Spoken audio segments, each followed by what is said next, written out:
Students in RP classes, continue class 7th Maths RD Sharma, chapter 7 Algebraic Expressions, exercise 7.1, question 6. Write the coefficient of x square in the following.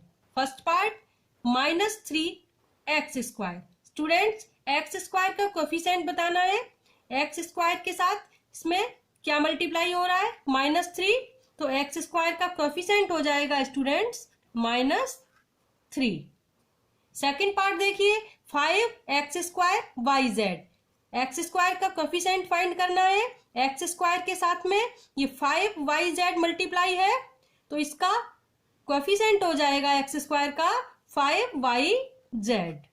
5YZ. Next part देखिए, 5/7 x square Z.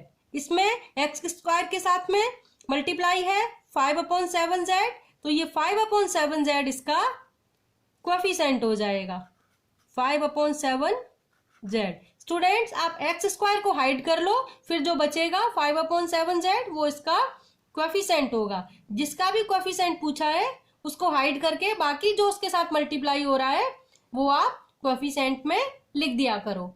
आप fourth part देखिए, -3/2 ax square plus YZ.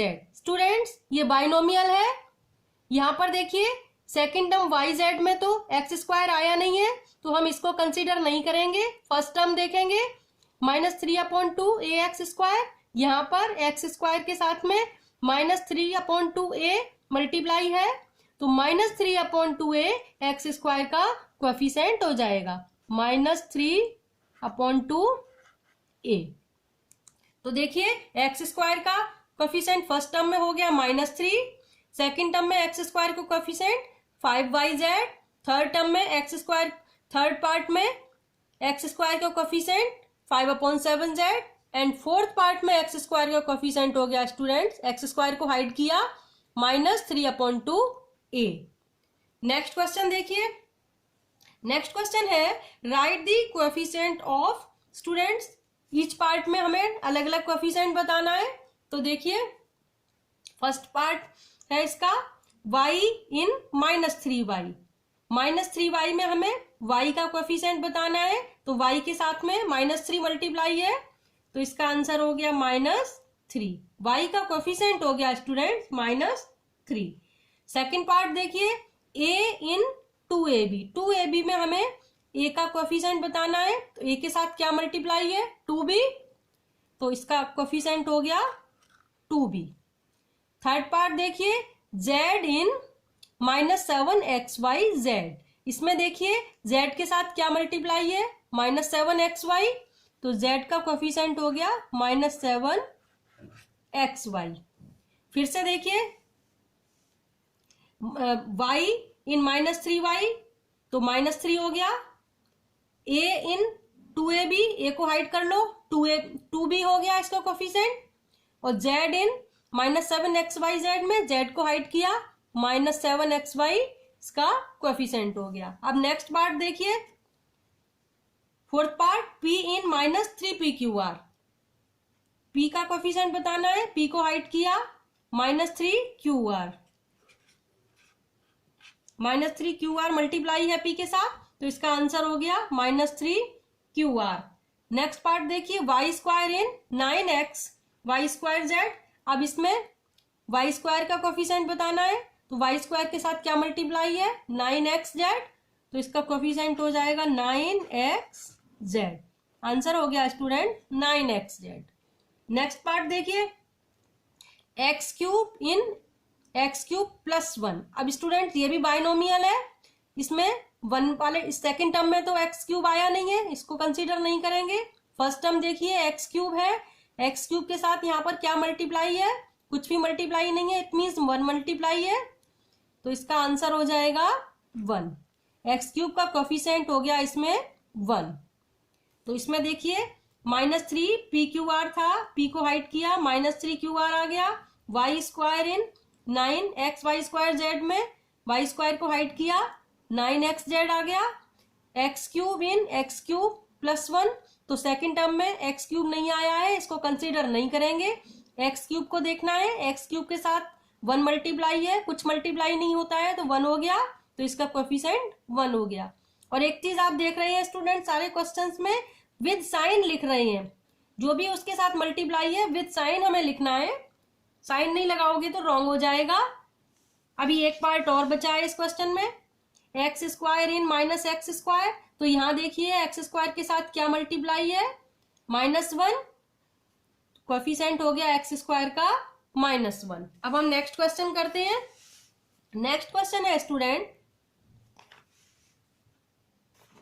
Right the numerical coefficient of each of the following.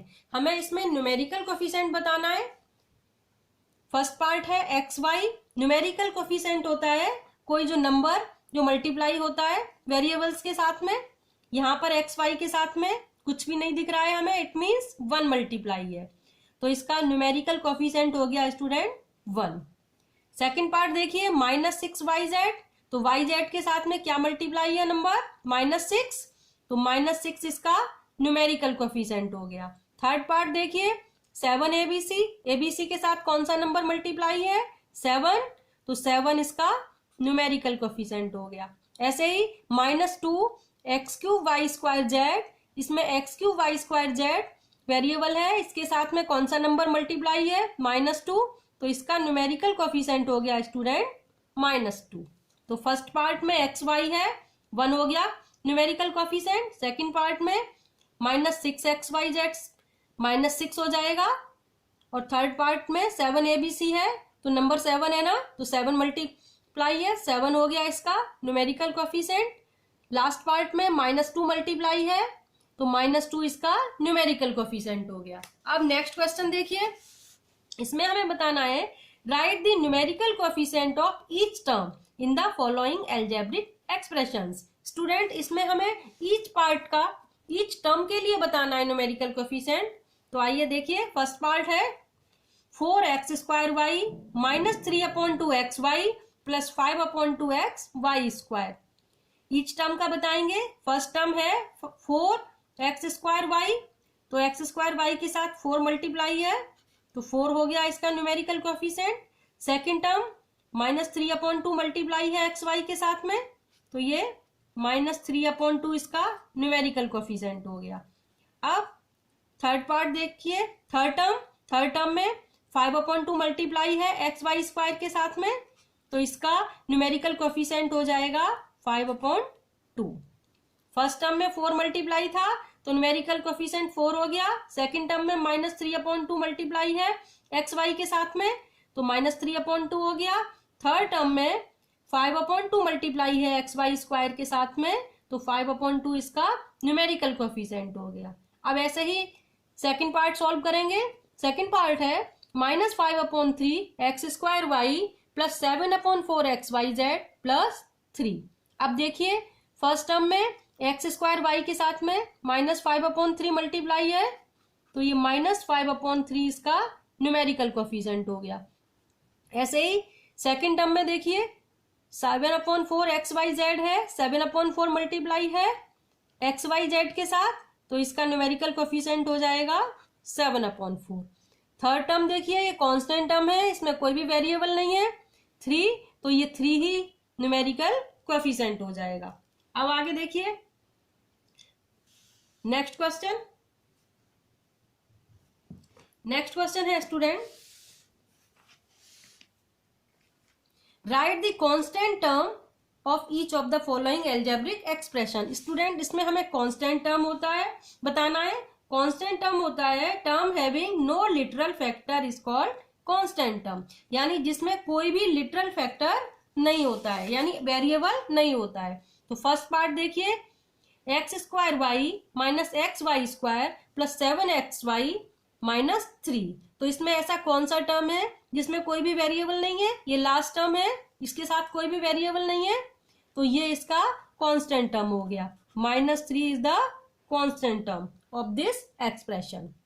Second part देखिए a³ -3a² + 7a + 5। यहां पर देखिए कौन सा term है जिसमें कोई भी वेरिएबल नहीं आया है, ये वाला टर्म है फोर्थ टर्म, इसमें कोई भी वेरिएबल नहीं आया है, ये इसका कांस्टेंट टर्म हो गया। तो आंसर हो गया इसका 5। तो आपने देखा फर्स्ट पार्ट में -3 हो गया कांस्टेंट टर्म और सेकंड पार्ट में 5। Hope you all understood. So please like and share my video, subscribe my channel. मिलते हैं नेक्स्ट वीडियो में। Thanks for watching.